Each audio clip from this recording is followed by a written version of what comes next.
అంటే మీ పరిస్థితి చూసినప్పుడు జల్సా సినిమాల పవన్ కళ్యాణ్ ఒకటి చెప్తాడు, కష్టాలా కష్టాలా ఏంట్రా అవి కష్టాలరా? కష్టాలు ఎలా ఉంటాయి నిజ జీవితంలో, కష్టాలు ఎలా ఉంటాయి నేను చెప్తాను, నువ్వు విను ఈ రోజు. మీరు తినే పద్ధతి ఎట్లుండేది అని అంటే అన్నం ఉడికించుకొని వచ్చి ఒక పెద్ద గంజలో పెట్టుకొని కారపొడి మామయ్య తింటుంటే చూసినాను. ఒక చిన్న గ్లాస్ లా చాయ్ గ్లాస్ ఉంటుంది కదా, చిన్న గ్లాస్ లా నూనె పోసుకుని పామాయిల్ నూనె ఏలుతో తిప్పుకొని అందులో వేసుకొని కలుపుకొని తినట్టు. అందులో ఒక ప్రోటీన్ లేదు, ఒక గుడ్డు లేదు, ఏది లేదు. అన్నం అంటే జొన్ననం తినాలని, వరన్నం 6 నెలలకి వండుకుంటారని, పరమాన్నం వండినప్పుడే పండుగ అంటారన్న విషయం నీకు తెలుసా?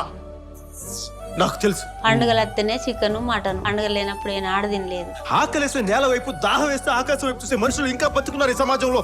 నువ్వు బతుకున్న ఈ సమాజం ఉన్నారని ఇంకా తెలుసా నీకు? అంటే మీ పరిస్థితి చూసినప్పుడు జల్సా సినిమాల పవన్ కళ్యాణ్ ఒకటి చెప్తాడు, ఇక్కడ బాధ గురించి కష్టం గురించి మాట్లాడే హక్కు నాకు మాత్రమే ఉంది. ఇక్కడ కష్టం గురించి మాట్లాడే హక్కు నాకు మాత్రమే ఉంది. నాకు తెలిసి 40 ఏళ్ళ నుంచి వ్యవసాయం చేస్తా. అసలు సిసలైన పల్లెటూరు రైతు బిడ్డ నువ్వు.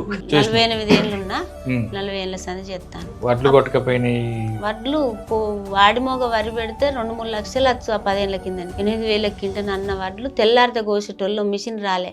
పక్కలకు కోసి మా చేనులకు తెల్లారితే వస్తుంది. రాత్రో రాత్రో రాళ్ళ వర్షం వచ్చి లేకుండా కొట్టుకుపోయి ఏడ్చి వచ్చినాం.